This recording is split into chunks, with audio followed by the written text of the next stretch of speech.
India is a vast land, intense and full of extremes. Spectacular landscapes lie next to overflowing multitudes of humanity. Wretchedness and decay blend with astonishing wealth. Side by side, one finds overwhelming noise and deep serenity, cruelty and kindness, dark ignorance and the highest wisdom. India is a land of paradox. Where else can one witness the sight of a prisoner weeping like a child in the arms of his jailer? But this is not just another Indian paradox. This is an entirely different story.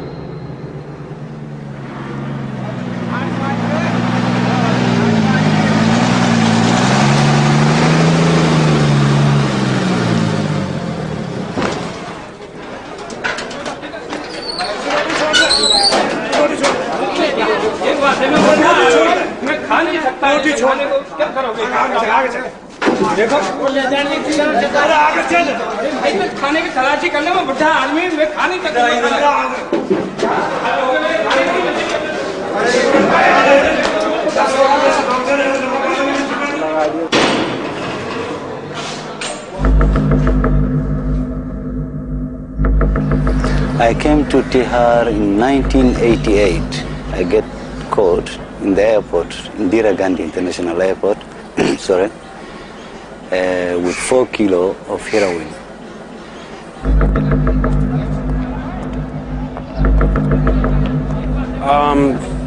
Put here on NDPS charge for allegedly possession of some chairs.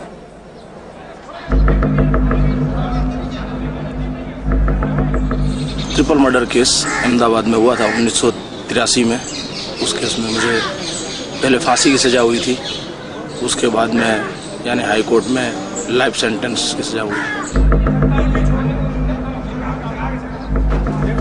What am I doing in Indian jail? Time is what I'm doing in Indian jail. No, actually I'm doing Vipassana now.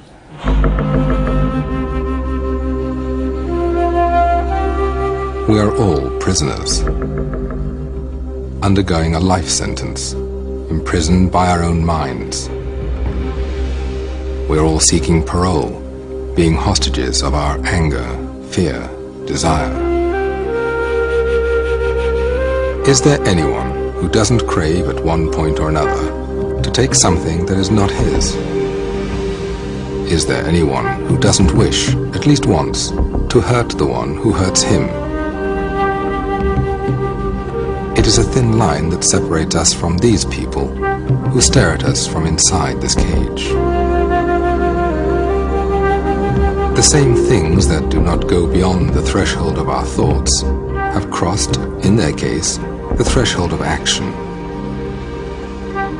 But still, we are alike. Inside our heads, we're all potential criminals.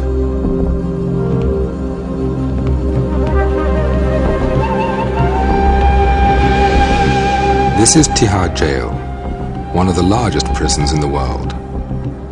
10,000 people are imprisoned here.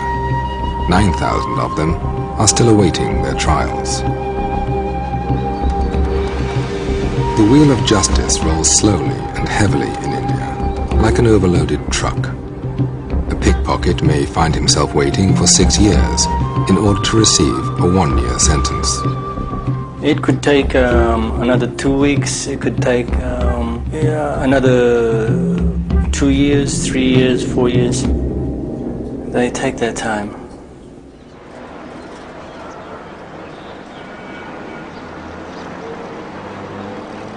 Located in suburban New Delhi, Tihar is India's best-known high-security prison.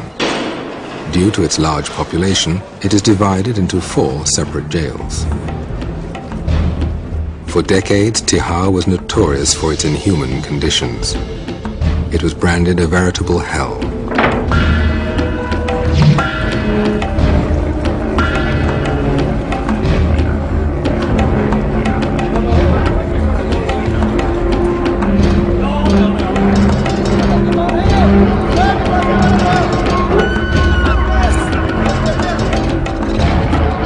Violence, corruption and drug use are common problems in almost any prison, but in Tihar they were magnified due to congestion and harsh conditions. It was a horrible place. There was a lot of extortion, a lot of beating, a lot of gang fights inside the jails.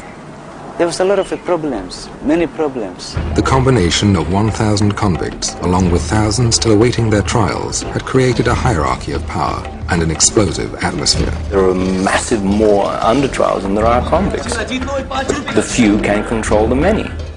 Take from the under trials. Convicts used extortion.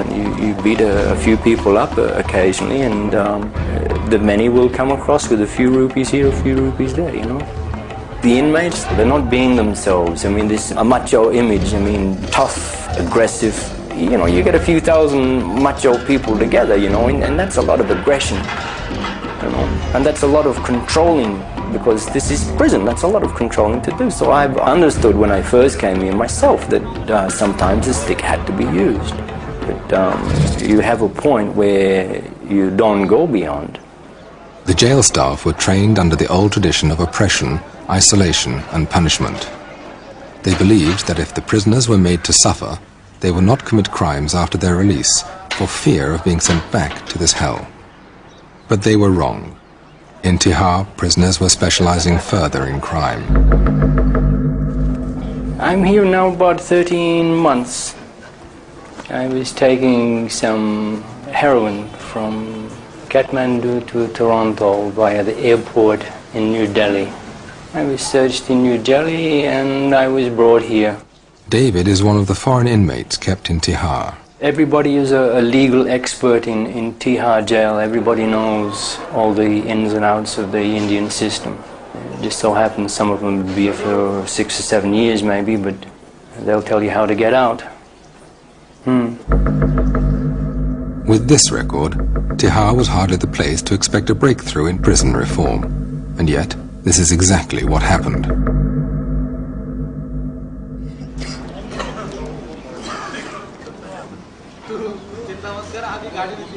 In May 1993, a new Inspector General of Prisons was posted.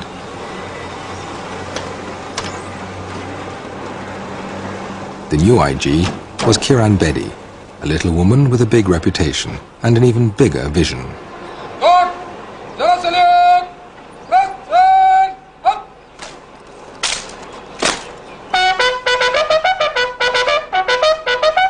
As India's first woman police officer, Bedi has always attracted controversy, using unconventional methods to achieve high goals.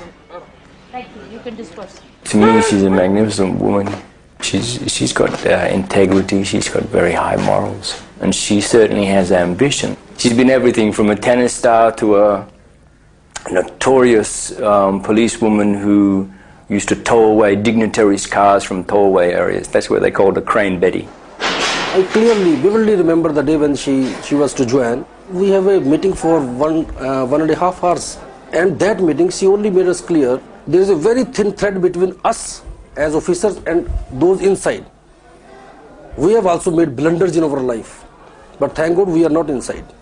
Unfortunately, they are. Right from the start, Betty told her staff that she intended to turn Tihar prison into a place for personal development, an ashram. I started to share with them my vision of a prison.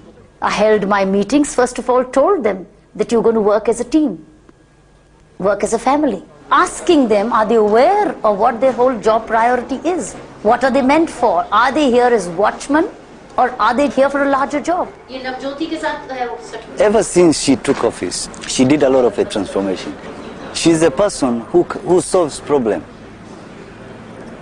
If you cannot solve a problem, that you are part of the problem yourself. We kept using a lot of love and care, actually giving them love and care. I allowed them books, canteen facilities, better medical care, clothing, radio, outside visitors. Before we were regarded here as, I don't know really what to, it's beyond description of the words. She showed us that we are human beings. And therefore, we deserve to be treated as human beings. I've talked to them, I've shared with them, I've read with them, I've laughed with them, I've sung with them, I've even danced with them. is to make them feel as normal as they should be feeling. Why? Because after all, when they're going out, they have to go into normal society. So how can I keep them bottled up here and expect them to be normal when they're going out? I must release them as normal human beings, or if possible, even better human beings. This is a general feeling that those who have done some crime, they should be punished. This is fine, they should be punished. But after punishment, what? They will not live in jail all through their life. They will come out in the society, and if they are not reformed, they will commit more crimes.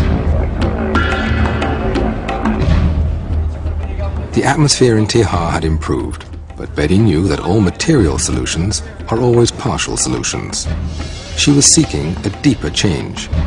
Human mind needs its own food. Human mind needs positivity.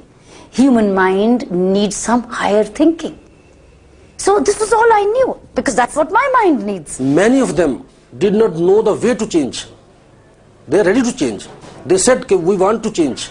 But how? They have no skills to handle their problems.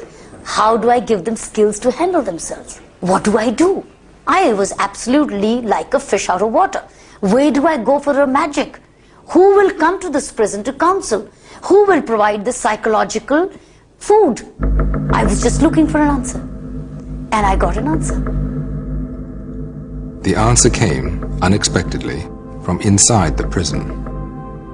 One morning, Betty was doing her daily rounds. A young jail officer approached her and told her of an age-old teaching called Vipassana. I was walking the prison and one officer, Rajinder Kumar, came to me. Said, "Madam, you're looking for an answer? I have the answer." And what is the answer? There is a technique which change all. I also do a work of Vipassana meditation, and it changed a lot in myself. I was a very angry man. I would be horrible as a person, but I went for Vipassana and I'm a different person. Madam, if you don't believe me, ask my family, ask my colleagues. If you introduce this course in jail, so it will help all the inmates. They will get rid of their sufferings. And she immediately told me, "You give me address." So he gave me the address of Mr. Ram Singh. I wrote a letter to Mr. Ram Singh saying, "Could I have you visit my prison?" Exactly still not knowing what Vipassana stands for. What Kiran Bedi also did not know was that this technique had previously been tried in Indian prisons.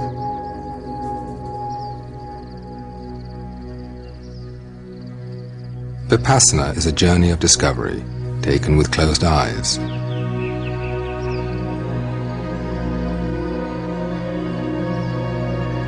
The goal is not simply to satisfy the traveler's curiosity, but to get transformed by the journey and start living a better life. Vipassana means insight, to see things as they really are, in their true nature. It is an ancient meditation technique discovered 25 centuries ago in India by a man named Siddhartha Gautama, known as the Buddha. The records from the Buddha's time tell remarkable stories of serial killers changed into saints and of cruel tyrants who became model rulers by practicing this technique. With the passing of time, civilizations rose and fell, but Vipassana was carefully preserved and passed on from generation to generation in South Asia.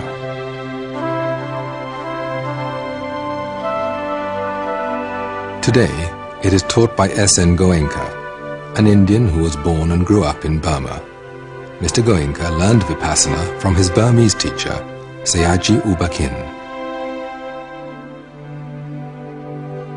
In 1969, Mr. Goenka arrived in India and started teaching Vipassana.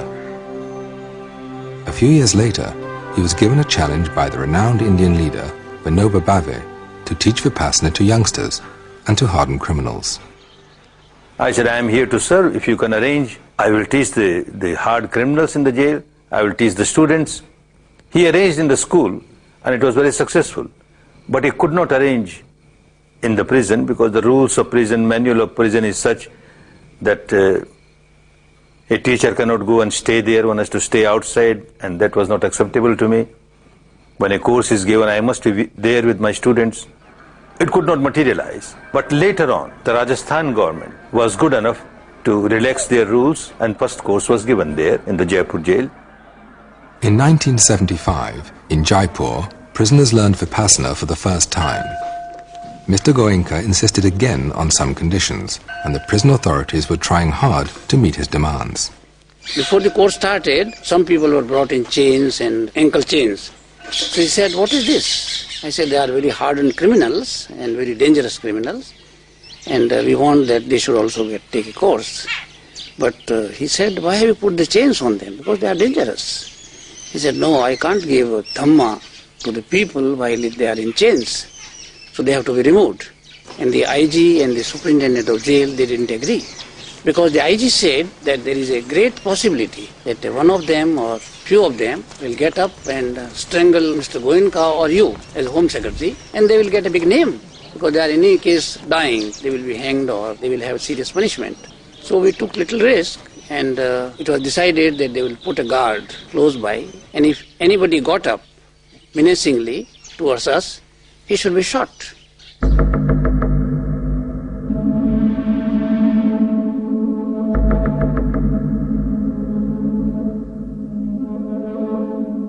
Fortunately, no shot had to be fired. The Jaipur jail course concluded peacefully. Its success led to more courses in other prisons. One of them was Baroda jail. The superintendent, Mr. Vora, was impressed by the effect of Vipassana on his prisoners and decided to take a course himself. After that, he arranged 5 more courses in Baroda jail. कैदियों के बीच और staff के बीच में जो coordination है वह भी अच्छे तरह से चल रहा है. कैदियों को अपने फैमिली के साथ का जो व्यवहार है वह भी अच्छी तरह से चल रहा है. कैदियों में जो रिवेंज लेने की जो भावना है कि मैं यहाँ से छूटूं और बाद में उनको मार डालो, ऐसा कर डालो, ये सब उनमें से निकल गया. Babu Baya was notorious for killing 3 people in 5 minutes during a gang fight. और जो मेरी खिलाफ पार्टी थी, जिनके लिए मुझे नफरत थी, बदले की भावना थी, विपස්සना साधना से इतना परिवर्तन आया कि उनके लिए मुझे एक तरह की हमदर्दी जागी, अपने किए पे पछतावा हुआ. After taking a course, he contacted the family of his victims, seeking forgiveness. यानी समाधान कॉम्प्रोमाइज के लिए वे तैयार भी हुए. और 92 में रक्षाबंधन के दिन यहाँ पे आके उन्होंने मुझे, दोनों बहनों ने काफ़ी खेलदिली पूर्वक स्व खुशी से आके उन्होंने राखी बांधी और एक भाई बहन का पवित्र नाता उन्होंने यानी जोड़ा है. और आज भी मैं उनकी फैमिली को पूरा अच्छी तरह अपनी फैमिली की तरह ही संभाल रहा हूँ. क्षमा देना और क्षमा आपना ये दोनों बहुत मुश्किल काम है. जिसका हस्बैंड मार डाला है, जिसका भाई मार डाला है, उनके हाथ में, उनके मुंह में राखी बनना, उनके मुंह में कुछ स्वीट डालना, हिम्मत वाली बात.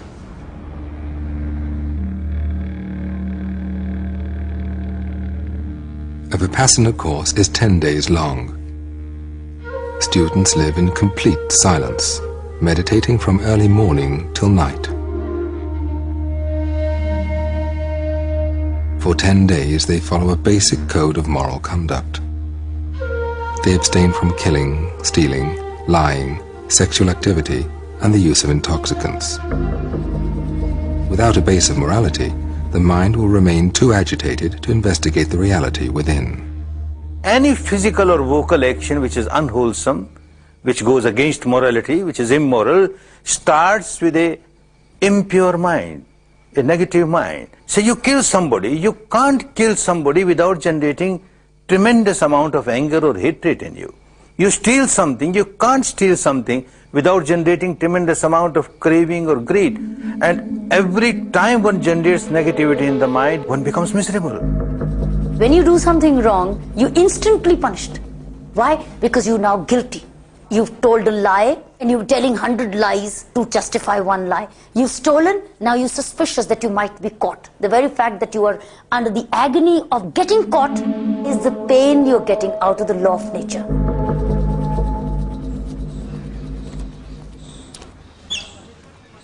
Back in Tihar, Kiran Bedi was preparing the ground for a Vipassana course.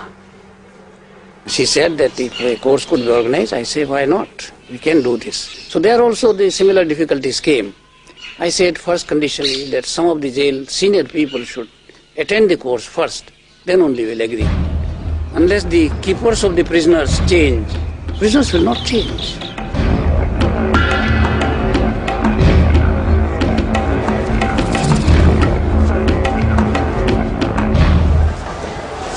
Your search should be more effective, your officer's search. Kiran Bedi was not afraid to experiment with new ideas. She sent some of the more stubborn and aggressive members of her staff to a Vipassana course held outside jail. When these men returned, colleagues and inmates alike found them to be much more calm and positive. There was actually stories of a couple of officers, that were caught doing the wrong thing, like smuggling beedies in because they pay money for them, and, living on such a small wage, this is good for them. And I think she was going to sack these people or, get rid of them. She gave them a chance and said, if you want to keep on working, you have to do this and this and this. And you have to go and do one of those 10-day courses as well. Everything you do, you have to pay for, one way or another. My life is instant. I do something wrong and it's there, pow. My family still don't know exactly where I am. My mother thinks I'm in India, but I didn't want to worry her to say where I was, so I thought I'd just tell her I was doing Vipassana, and I am. The first Vipassana course at Tihar jail was held in November 1993. Over 100 prisoners and jail staff participated. She was not forcing people. Just go and see yourself. If you like it, well and good. If you don't like it, well and good. But just go please and see yourself. They were asking people interested in Vipassana or meditating. The school came around in one of the wards, and so I went.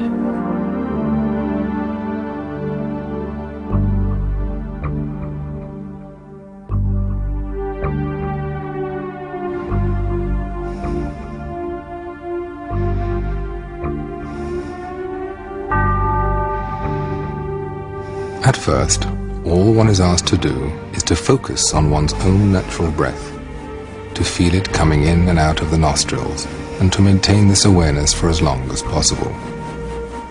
Sounds simple, but it's not.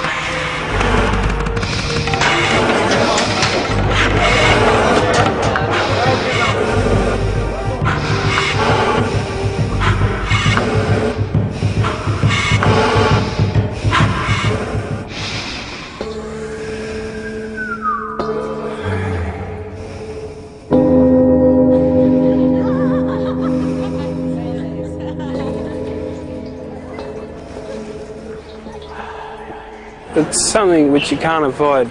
You can concentrate for so long, and after a while you don't realise it, but your mind wanders. And it's after a while you say, hey, you're supposed to be back here, concentrating, and so you come back to it. Then you find yourself, you're off wandering again, you're thinking about something which you're doing back home, and then hang on, you're supposed to be back on the meditation. When one sits down to be still, an endless stream of thoughts wells up in the mind. Memories, hopes, fears start flooding in.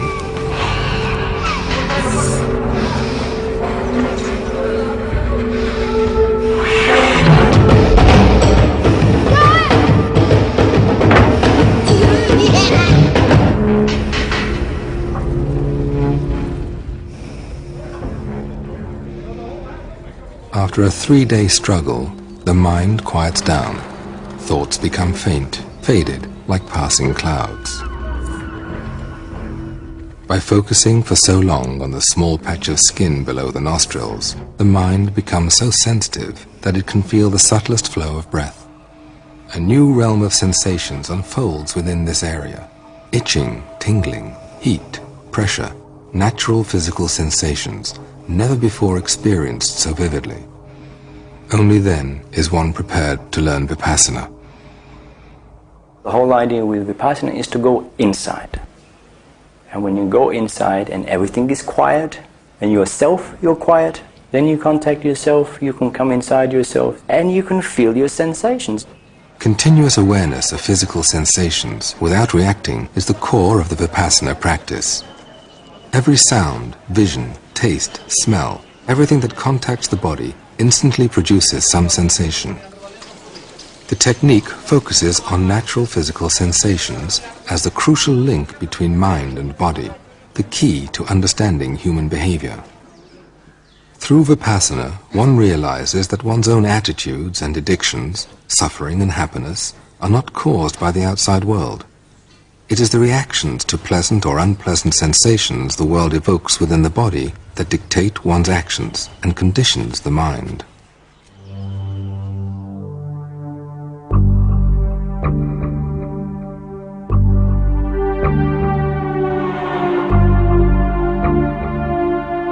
On the fourth day of the course, Vipassana is taught. Students learn how to observe objectively all the sensations in their bodies, whatever they may be, without reacting to them. They watch emotions come and go. They watch pain come and go. They watch pleasure come and go. And they realize, not intellectually, but through their own experience, that nothing is permanent. Hatred, passion, greed are not abstract anymore. By watching the physical sensations accompanying these emotions, and by understanding their impermanent nature, one can actually start changing the habit of blind reaction. Between the two poles of expression and suppression lies a third option, mere observation.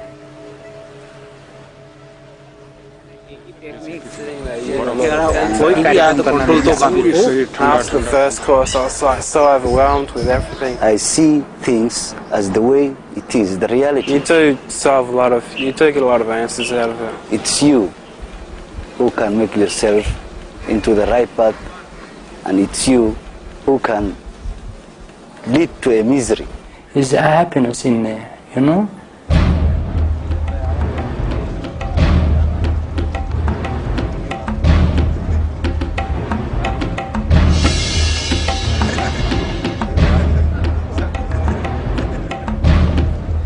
After the course, it was no looking back. Even for us, it was saying, hey, thank God we found a remedy. We found an alternative. We found a way to take them to. Then there was no looking back. The first Vipassana course in Tihar jail was followed by 5 more, and Kiran Bedi was once again thinking ahead. We became greedier. We were impatient. Why only 50, 60 when I have 10,000 people with me? So why can't we reach at least a large percentage of a massive course rather than going into small trickles to have a massive impact? They said, would you be able to arrange a course of over 1,000? I said, yes, immediately. Are you sure? I said, yes. It was one of the most ambitious projects in the history of Indian prisons. It was also the largest Vipassana course conducted in modern times. In just a few weeks, a special area was prepared inside the prison. Accommodating in one place 1,000 inmates as well as Mr. Goenka and his assistants was a tremendous undertaking.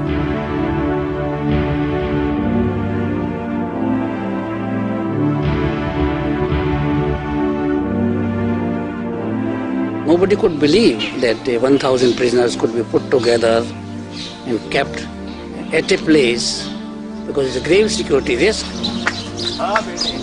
मेरे से विपස්සना पूछ रहे थे, मैंने कहा मैं कौन हूँ बताने को। विपස්සना विद्या जो कि आप यहाँ शुरू कर रहे हैं एक एक्सपेरिमेंट, इससे आप को क्या लगता है कि यहाँ क्या बदलाव आ सकेगा? ये एक्सपेरिमेंट नहीं कर रहे हैं, एक्सपेरिमेंट तो हो चुके, यहाँ भी अच्छे उसके परिणाम आए हैं। परिणाम आते हैं तो लोग बैठेंगे नहीं, क्यों बैठेंगे? 10 दिन तक किसी को कहना तो मौन रहो, बिल्कुल नहीं बोलना, घबरा जाएंगे नहीं बेचारे। उनको कुछ मिलेगा तो बैठे, और मिलता है, खूब मिलता है। खूब तपना है, तपोगे ना? बहुत सुख से होता है। He pretends to be no saint. He is like a simple, humble teacher. He's not expecting anything in return. The way he's done it for prisoners for 10 days, he's lived in the prison for 11 days. He and his wife together. And it was no comfortable stay.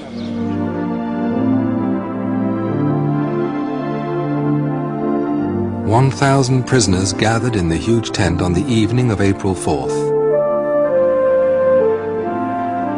they reflected the wide range of human experience: Hindus, Muslims, Christians, Sikhs, from different nations and social backgrounds. It is essential that you will keep silence, noble silence.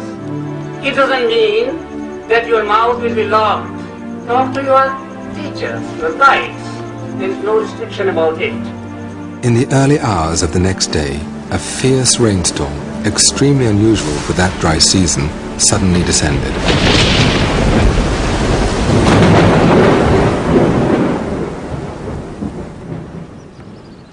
The tent collapsed. All the rugs and meditation cushions were completely soaked. An emergency meeting was called at 3:30 a.m. to consider cancelling the course. Instead, measures were quickly put into action, allowing it to continue.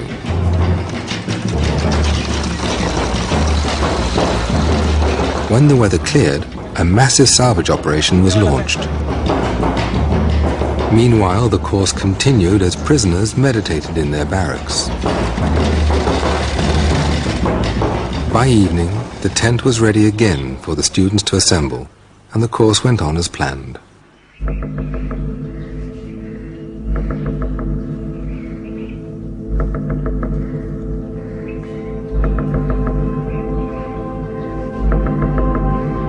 Nine days later, it was apparent that something unique had been accomplished. It actually changed people. It made my prisoners weep. It made them cry. They had realized what life actually could be.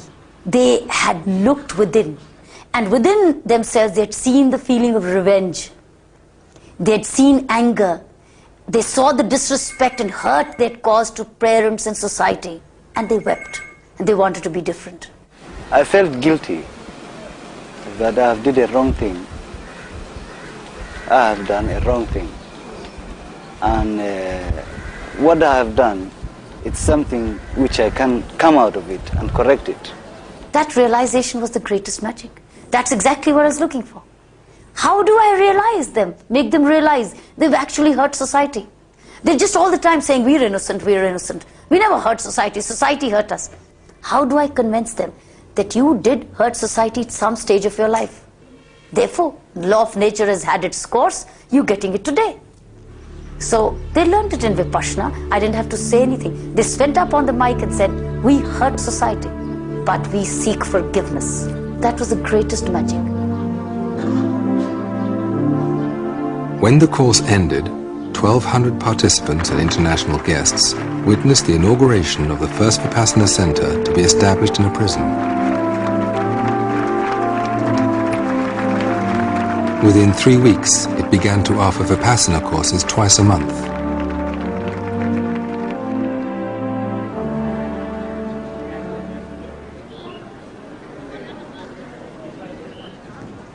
Don't expect any miracles. It will take time.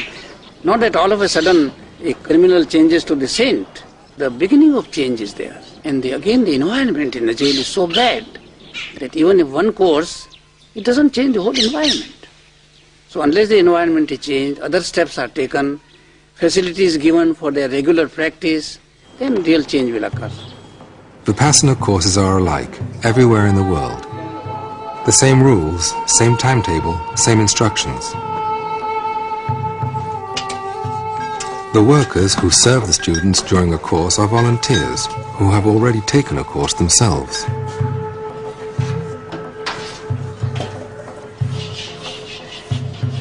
A teacher appointed by Mr. Goenka stays within the course site for 10 days and conducts the course voluntarily.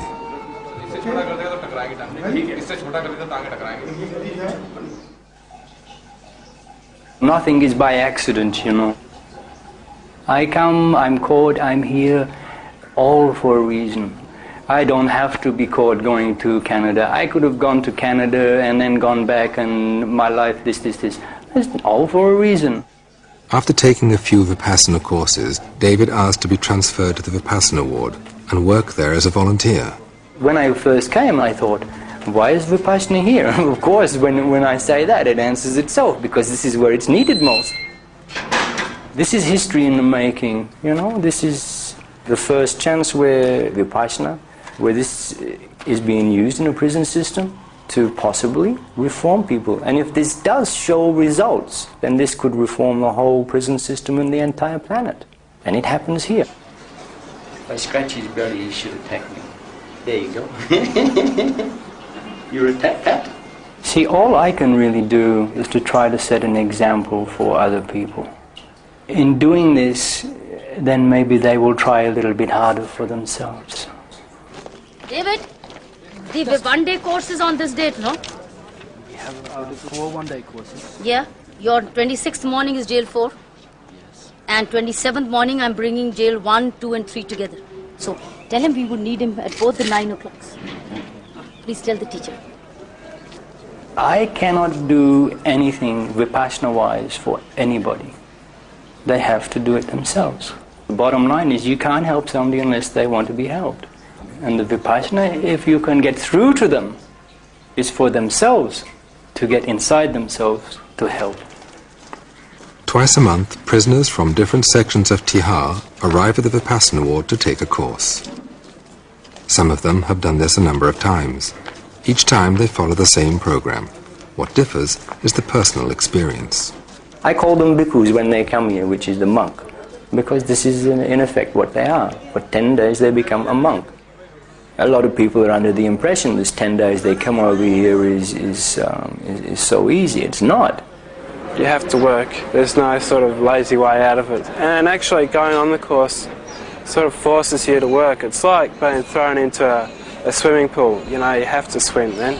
It's not a matter of saying, yeah, I will learn to swim, I will learn to swim. It's when they throw you in the pool, that's when you have to swim. So when you go to this course, you have to do the 10 days. Next to the silent bubble of the course, on the other side of the wall, prison life flows along.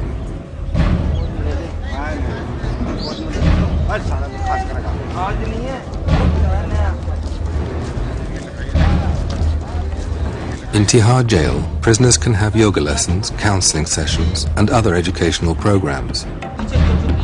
But a Vipassana course is quite different from these activities, and prisoners are not always aware of this fact. We're in jail, and jail have jail rules. This is Vipassana, Vipassana has Vipassana rules. And it happens to be that Vipassana rules are more strict than what the jail is. Some of them understand, some of them don't understand. You see, in jail they have the rules, but the game is to bend the rules as much as they can do, or change as much as they can to take control themselves. And they bring that same attitude in here. You still bathing, boy? And I say, no, this is not jail. That's jail. You want to go back to jail, you can go back to jail, but this is Vipassana. We do have a little bit of people who become jealous, maybe envious, because here people seem to get a little bit more than what other people do. They don't realize that the guys who come here are putting more into themselves. If somebody has had some sort of experience or self-discipline, then they seem to be falling into it much easier. Let's understand that 10 days is the basic, you know. I mean, this is the least amount of time necessary to get some sort of a spark to the candle. And sometimes that spark doesn't ignite. Maybe you need another spark, another spark. But after a couple, the light starts to flicker, it grows, and then the candle is lit. Change does not come easy way. Change takes a time. And as I told you earlier, that this revenge which I had, and anger, quick temper, is still subsiding. I'm not telling you exactly it went off completely one time, bam, I did a Vipassana, I sit down and it just went out like that. It's still subsiding, subsiding, subsiding.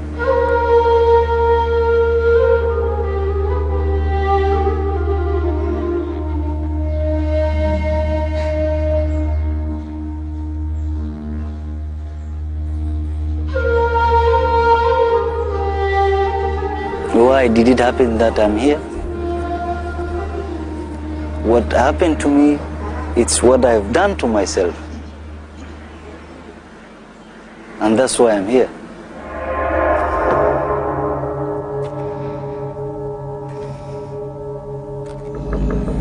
I don't trust people as I used to do. Sometimes I meet them and they treat me not good. And I think if I have a vote, I would just pull the pin and let the whole thing explode, that's it, and start all over again. Vipassana keeps trying to bring me back away from this distrustful people.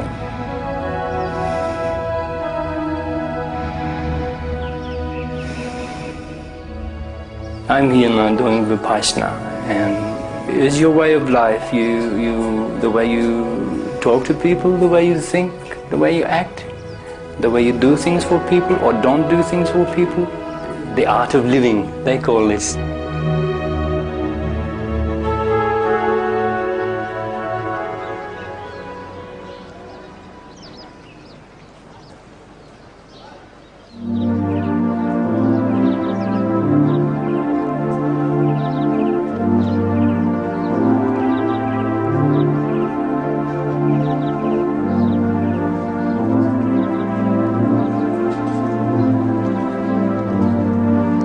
On the morning of the 10th day, silence ends.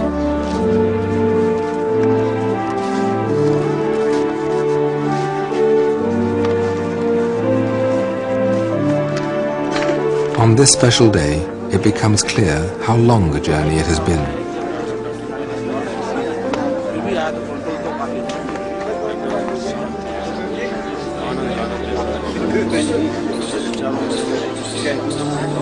Students make the transition back to a more extroverted way of life.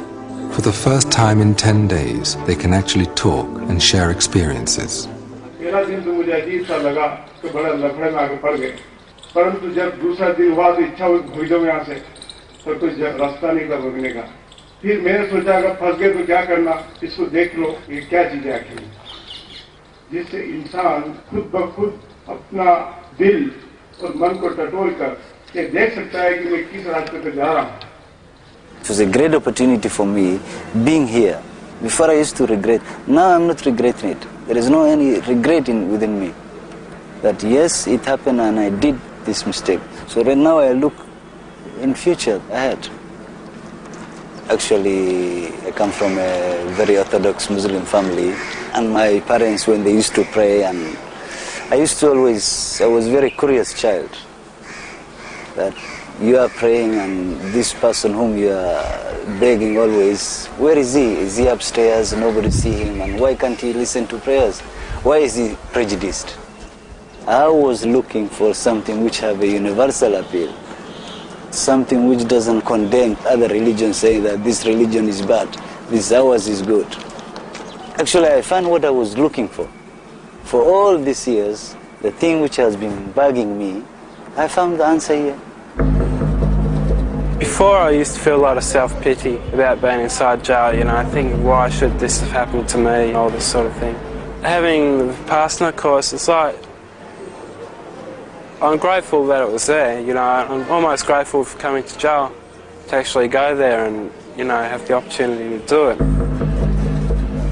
I often think to myself, when I get home, I've got my own bedroom, I can meditate there, I can make it a regular part of my life.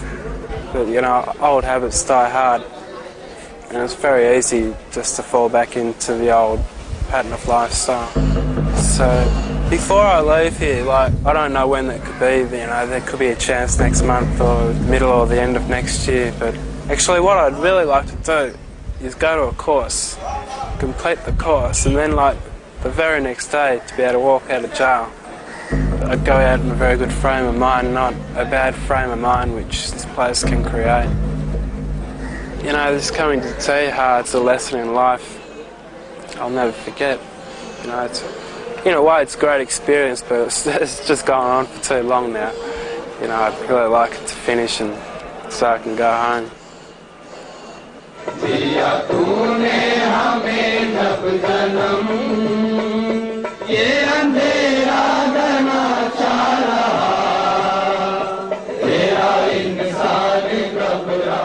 It sure has come a long way. Earlier prisons were not being opened for this course. Some were not. But now the government of India sent out a circular to all the prisons in India to encourage Vipassana courses. Because the prisons were capable of receiving it. Staff was accepting this. The community outside was expecting this to happen.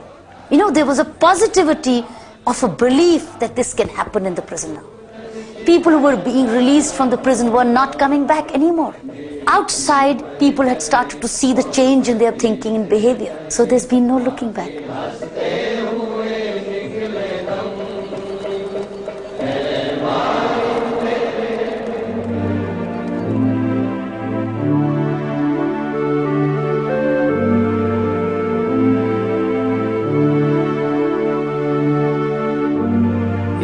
Technique which is effective here will be definitely effective anywhere in the world. Prisons in the West and the prisons in the East, men in the West, men in the East, no difference, difference of degree, but totality we are the same people all over the world.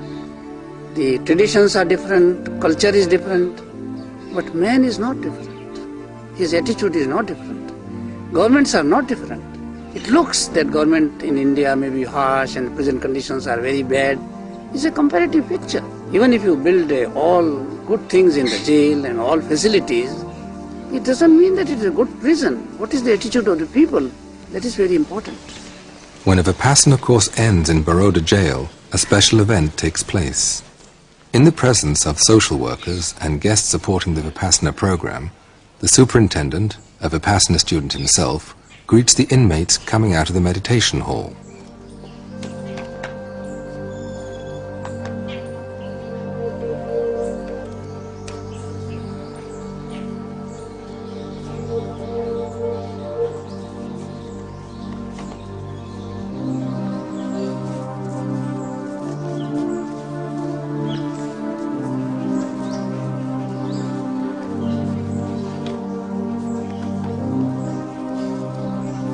In this country, physical contact between people from such different backgrounds is unthinkable. But on this day, barriers are broken.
One question one time I asked Ranbedi, I asked her about, I say, Madam, how many people in this world